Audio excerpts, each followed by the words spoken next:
presentándonos mutuamente. Yo soy la autora y ella es mi compañera y colega. Mía siempre, así. Ella de historia y yo de lengua. Habíamos hablado montones de veces sobre esta época en concreto de la historia y que cómo se la podríamos explicar a los alumnos.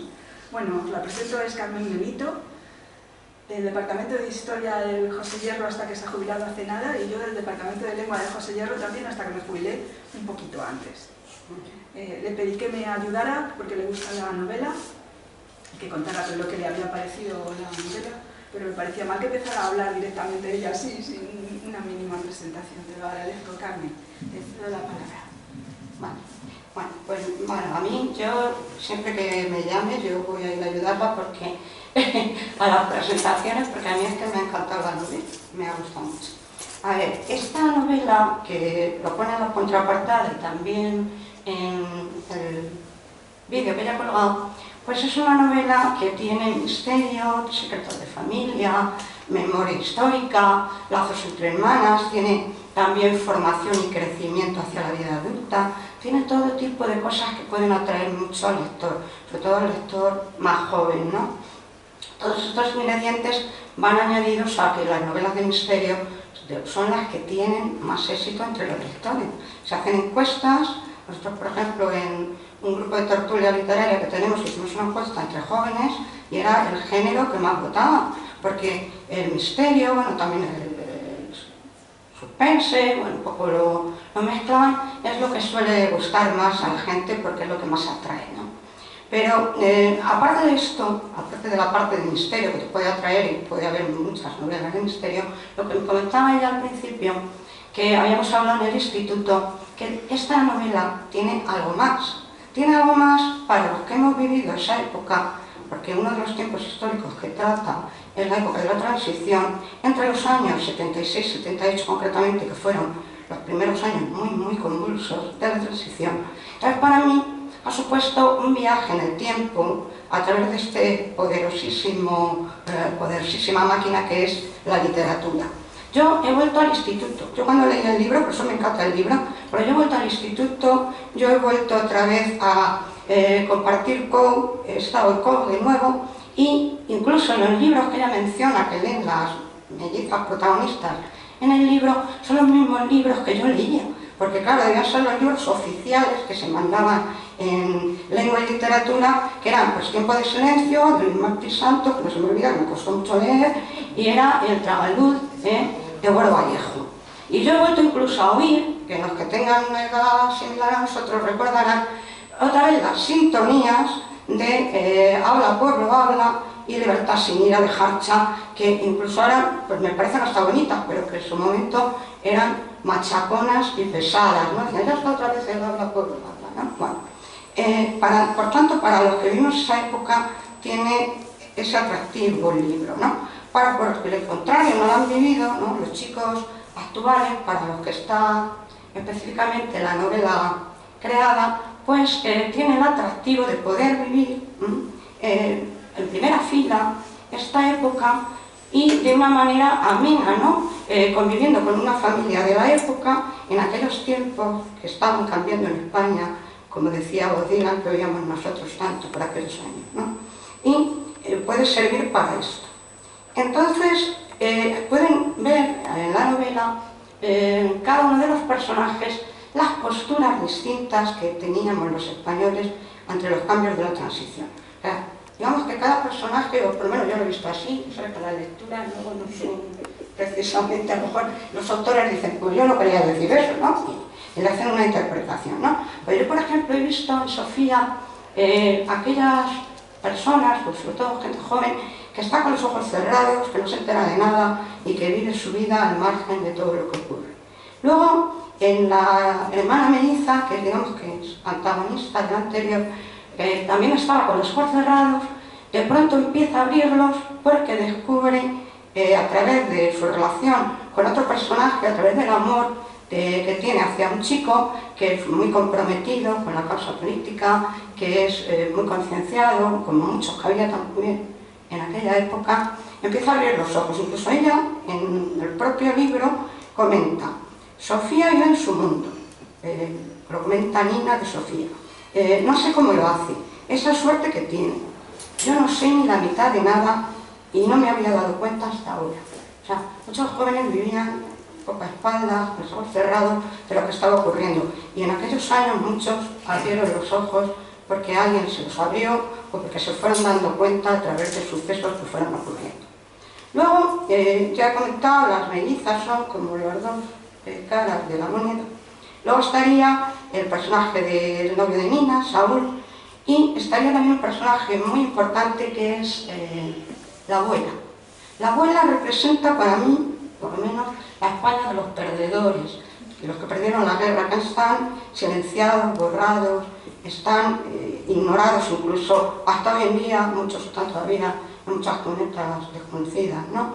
Y ella, la abuela, le sirve a Nina un poco de apoyo, le sirve de confidente, e incluso la libera de sus problemas y le da refugio en su casa en Ribadesella, ¿no? Y ella, cuando va allí, pues un poco logra liberarse de todos los gravísimos problemas que tiene.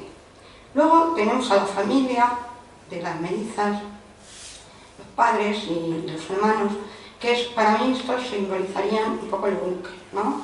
Ese búnker de gente que se oponía a los cambios de una manera, digamos, feroz, porque tenía mucho que perder, por un lado, y mucho que ocultar, ¿no? Entonces, un poco ahí tenemos otra de las posturas que podía haber ante los cambios de la transición. Y además de poder ver las distintas posturas vivas que teníamos ante estos cambios, pueden asistir a los fenómenos históricos que están de fondo en la novela. Por ejemplo, a la ley del referéndum de la reforma política del año 76, que fue el harakiri de las cortes franquistas. Yo cuando lo decía esto en clase del harakiri, los alumnos les hacía mucha gracia, ¿no? Término harakiri que se creó, creo que fue un periódico, ¿no? Y que es muy significativo. Luego pueden asistir a sucesos pues, que conmueven mucho, ¿no? La Semana Trágica de Madrid, esta semana tan horrorosa que a los que la vivimos nos puso los pelos de punta, entre el 23 y el 30 de enero del año 77. Una violencia extrema que empieza con la muerte de Arturo Ruiz, que va un estudiante que es asesinado por un guerrillero de Cristo Rey en una manifestación de amnistía.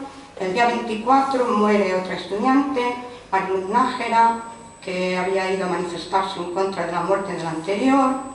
Luego tenemos también en esta propia semana, el día 24 también, el crimen de los abogados laboralistas de Atocha, que perpetraron los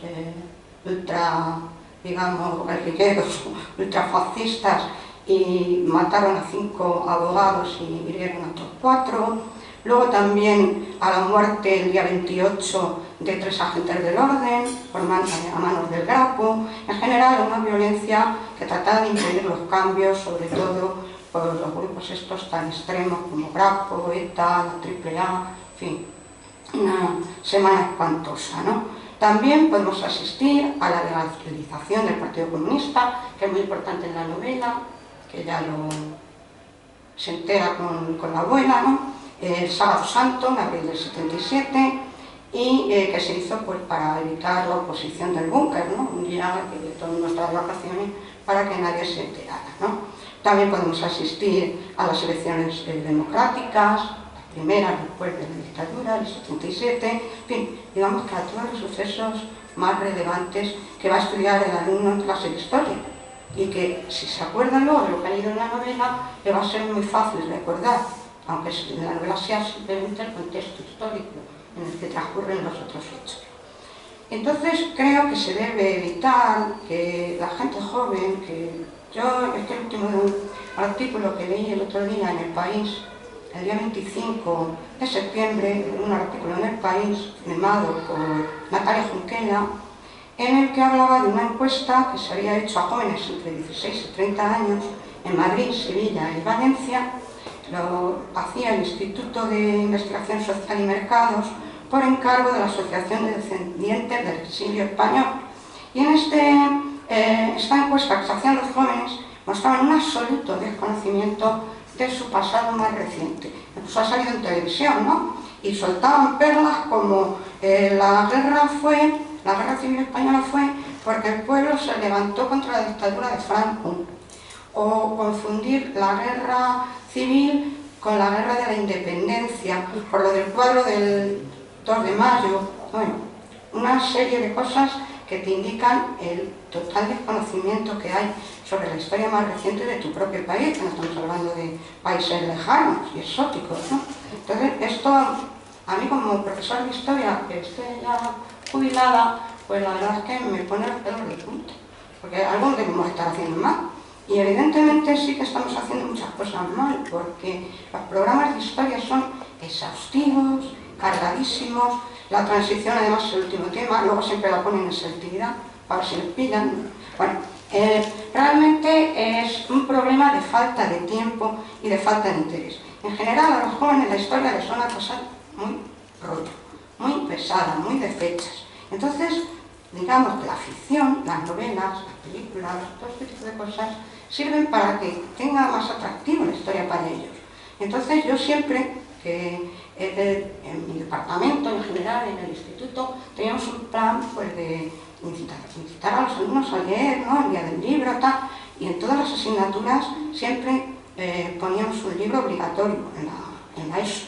Luego en bachillerato ya tenía que ser optativo por el tema de la selectividad, de la EBAU, porque no les daba tiempo, ¿no? Pero casi siempre, al subir nota, casi siempre me hacían los alumnos el libro voluntario. Bueno, pues recuerdo que en primero de la ESO, a los niños que tienen 12 años, mandamos un libro de Rom sobre Claudio, que se llamaba Una historia en la historia, de Hidro Montanelli, que por cierto es un profesor italiano que ha escrito pues, con las mismas intenciones que tú, ¿no?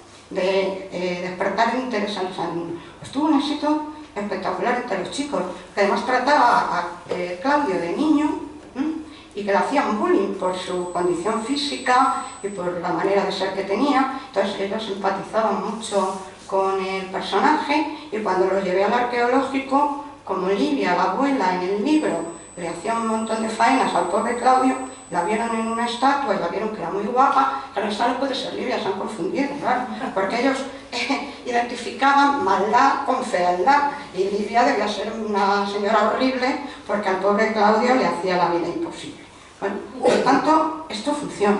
O sea, las novelas, la ficción funciona, no al 100%, pero en un porcentaje muy alto. Solamente tenemos que recordar, por ejemplo, a Galdós.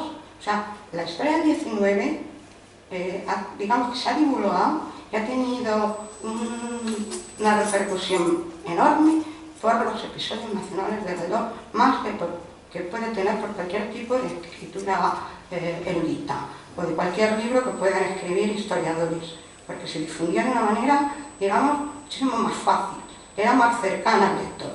Otro caso también, hay muchos, ¿no? Recuerdo a Almudena Grandes, que tiene también mucha popularidad con la historia de una guerra interminable para los años de la guerra civil y la posguerra, ¿no? Y esto arrasa. Ahora, cuando ha sido su fallecimiento, la gente sigue al cementerio con sus libros, ¿no? O sea, que es que tienen mucho éxito este tipo de autores que están con trasfondos históricos importantes. Por tanto, yo creo que Nina puede ser un tipo de libro adecuado para este tipo de cosas y para abrirle a la gente los ojos, sobre todo a los jóvenes, que no estén con los ojos cerrados como Sofía en los 70, porque los jóvenes, sobre todo ellos que son el futuro, pues deben conocer el pasado para entender mejor su presente y para apostar por un futuro mejor. Creo que debe ser así. Nada más.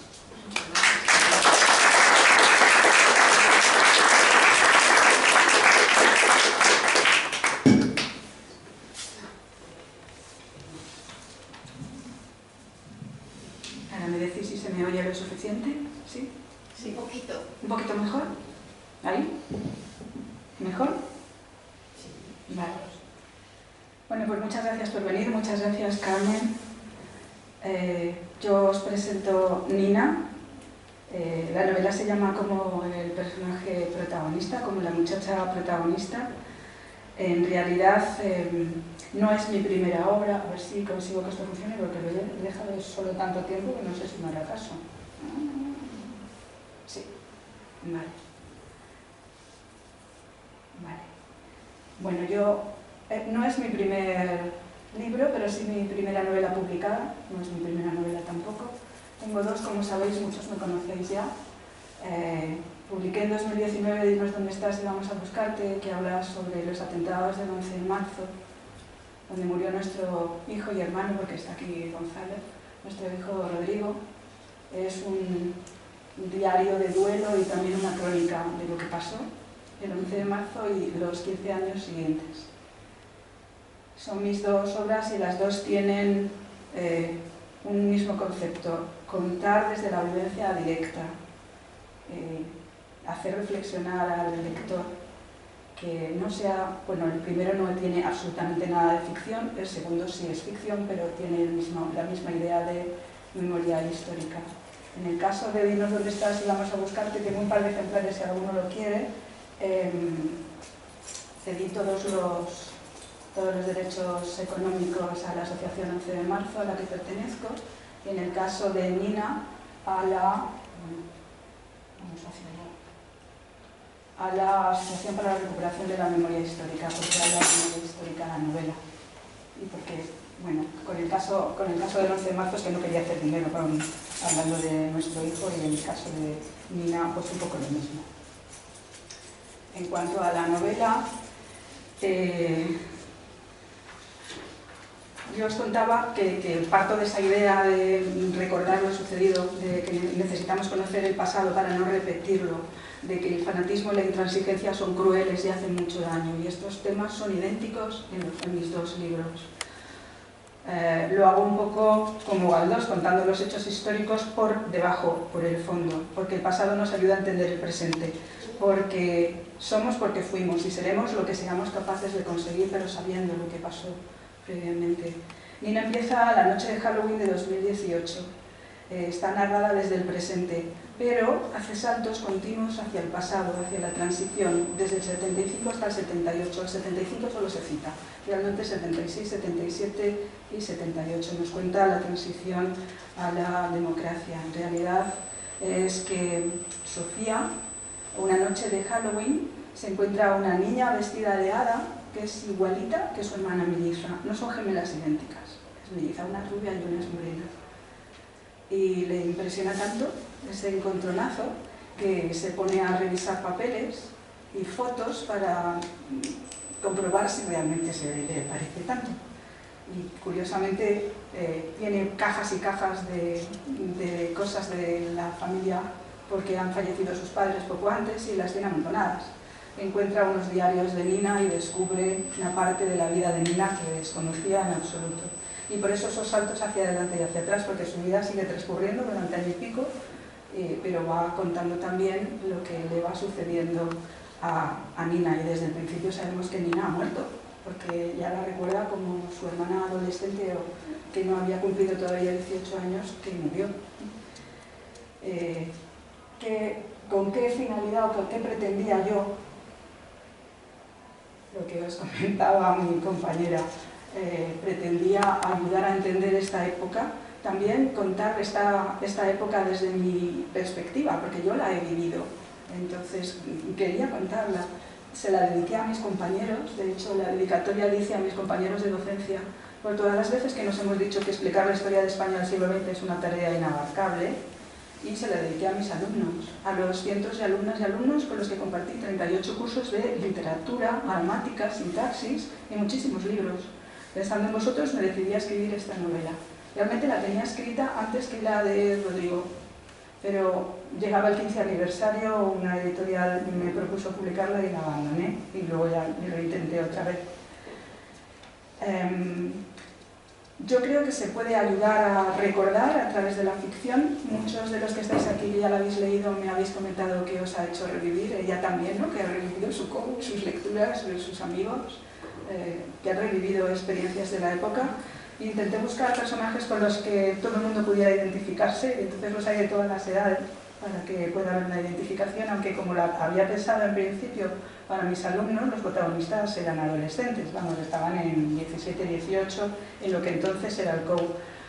Empezó siendo para adolescentes, pero obviamente como la publiqué después la retoqué y realmente es para todos los públicos, aunque en principio ese era su origen, es lo que yo había pensado. Lo que cuento no es verdad, o sea, la ficción que cuento no está basada en hechos reales, los datos históricos sí, aunque es verdad que uno siempre deja pues parte de su alma cuando cuenta una historia, ¿no? Así que intenté ayudar a recordar y aprender a través de la ficción, buscar personajes con los que identificarse, coloqué una pequeña trama negra, porque sé que a la gente le interesa siempre que haya un puntito de intriga, y eso que os contaba, que es una época que verdaderamente viví. ¿Por qué elegí determinados sucesos y no otros? Pues por ejemplo, lo de la noche de Halloween me venía muy bien.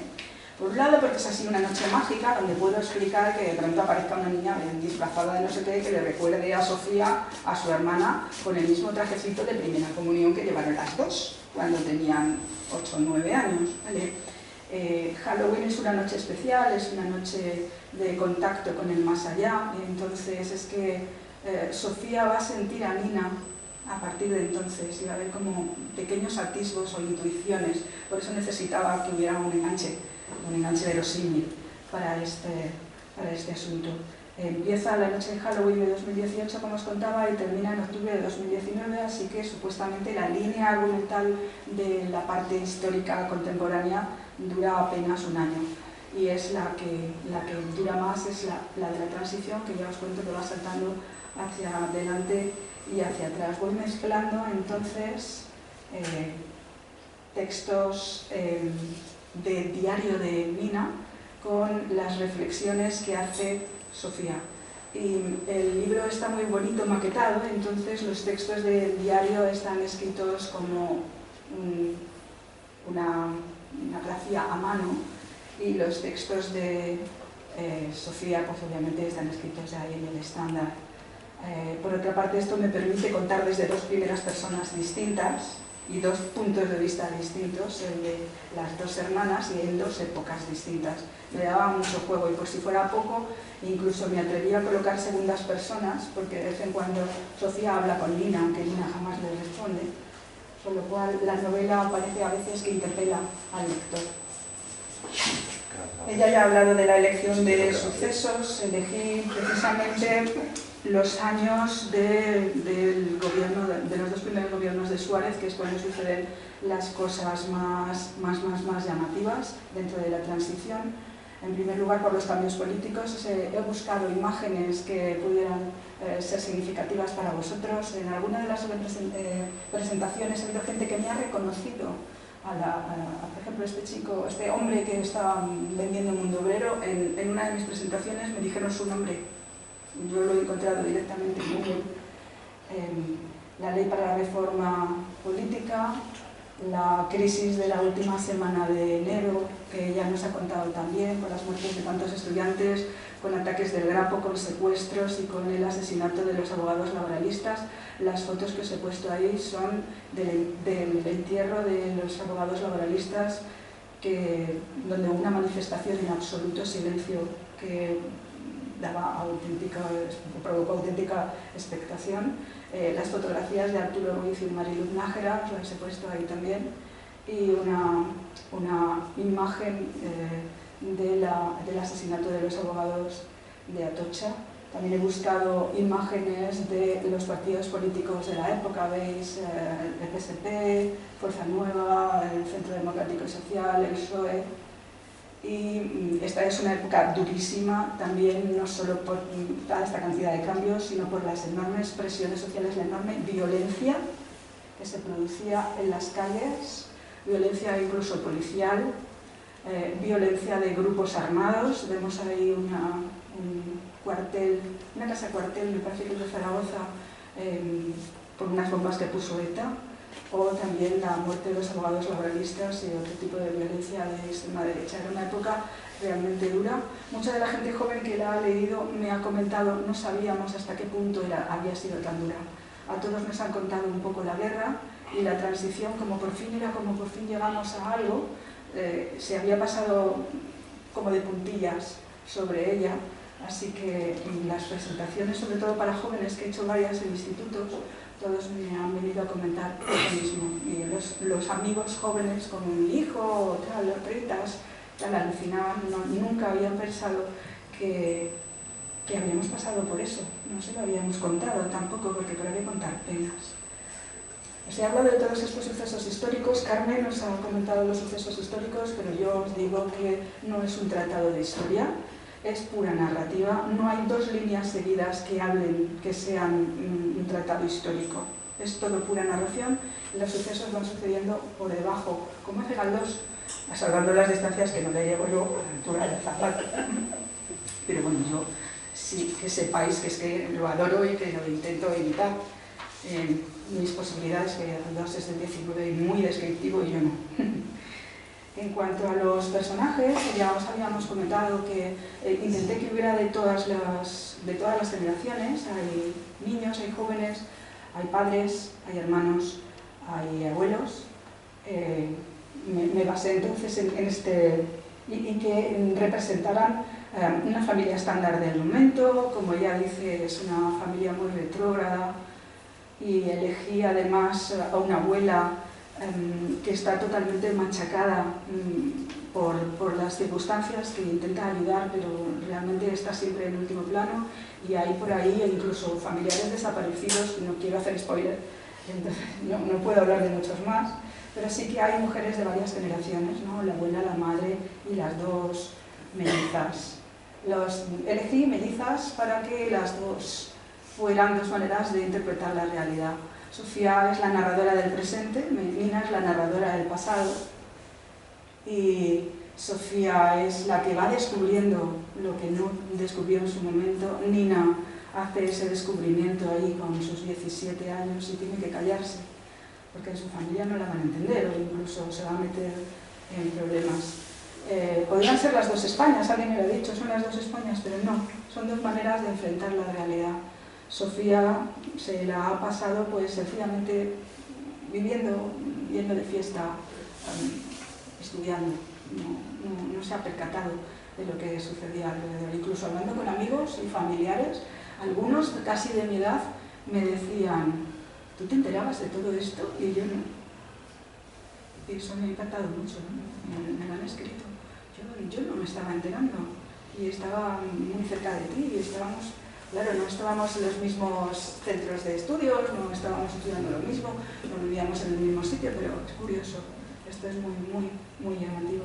Tengo aquí una imagen para que veáis eso que os digo, de que los textos contados en primera persona de Nina están escritos sangrados hacia la derecha y tienen un estilo como si estuvieran escritos a mano.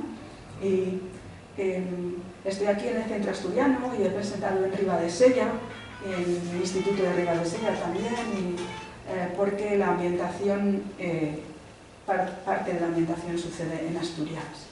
Asturias me fascina, pero también sucede en Madrid. Tengo una casa de barrio, en realidad es en mi barrio, el barrio donde yo nací y me crié hasta los 14 años, un barrio a las afueras, con sus problemas de barrio, de mala comunicación, etc.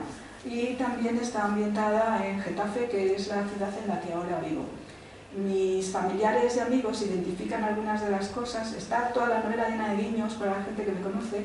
Entonces mis alumnos identifican calles, plazas, fiestas del instituto, incluso algún profe.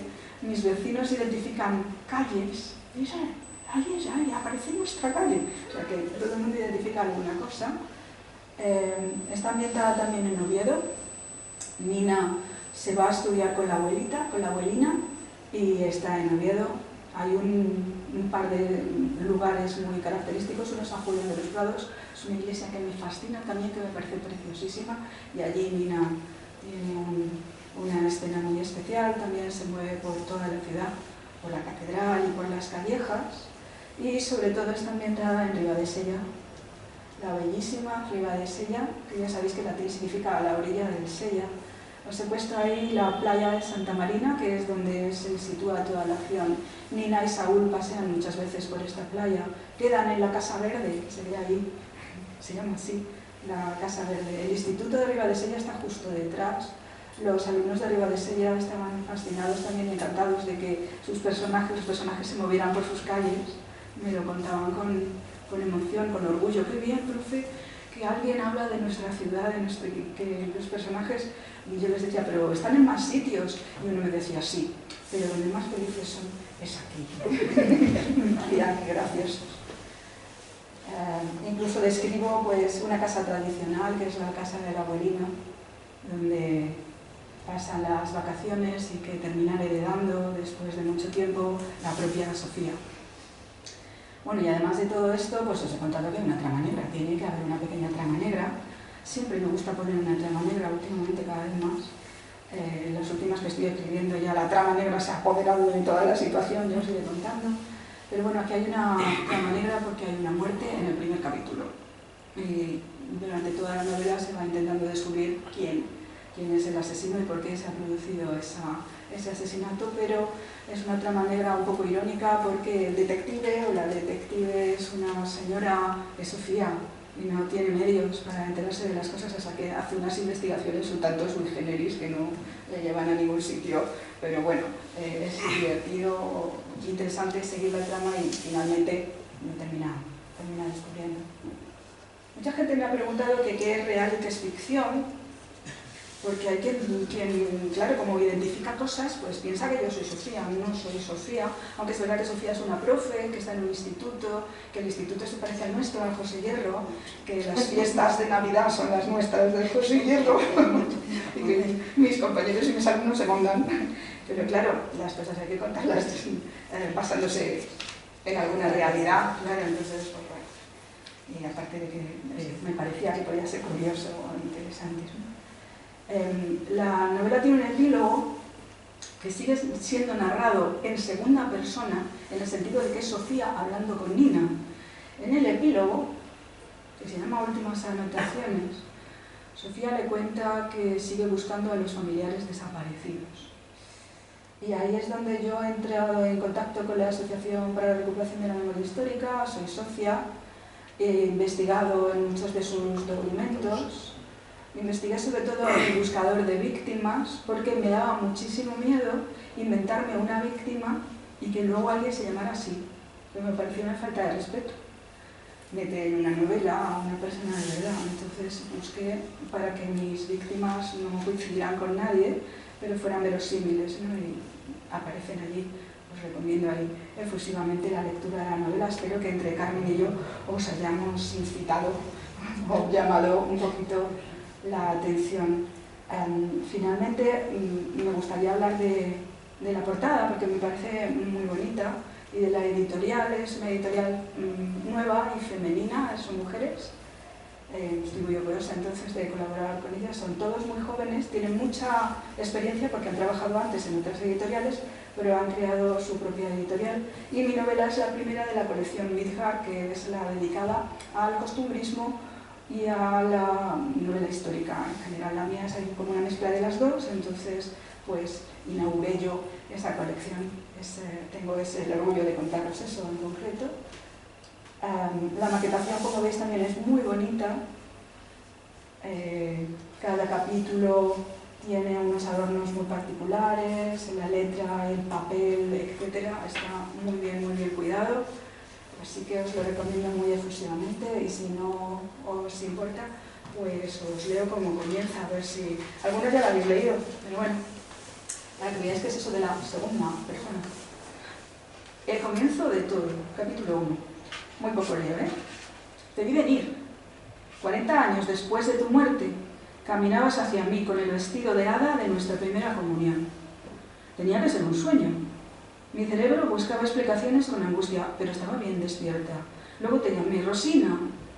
Entonces, tú me miraste con unos ojos grises que no eran los tuyos y comprendí que solo se trataba de un parecido asombroso. Puede que fuera nostalgia por la niñez de mis hijos, que ya no se disfrazaban, que ya no iban de puerta en puerta por el barrio, que ya hacían sus vidas independientes, o quizá pasó porque acababa de reencontrar algunos objetos de nuestra infancia. Lo cierto fue que en la noche de difuntos de 2018 me viniste a visitar. Ojalá me hubieras respondido con tu tono cantarín, dime, Sofía, de nuestra vida común, y me hubieses acompañado estas 4 décadas de orfandad de hermana. Desde entonces, ha vuelto la mala costumbre de hablarte como los primeros meses sin ti. Y bueno, eso es todo lo que quería contaros, si os parece bien. Si alguien quiere preguntar algo a Carmen o a mí, aquí a vuestra disposición.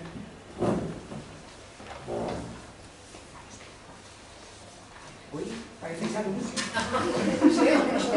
Desde luego.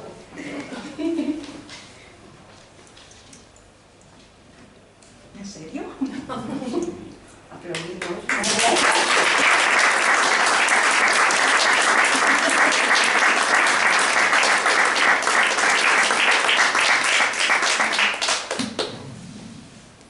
Pues nada, os firmo lo que queráis y nada.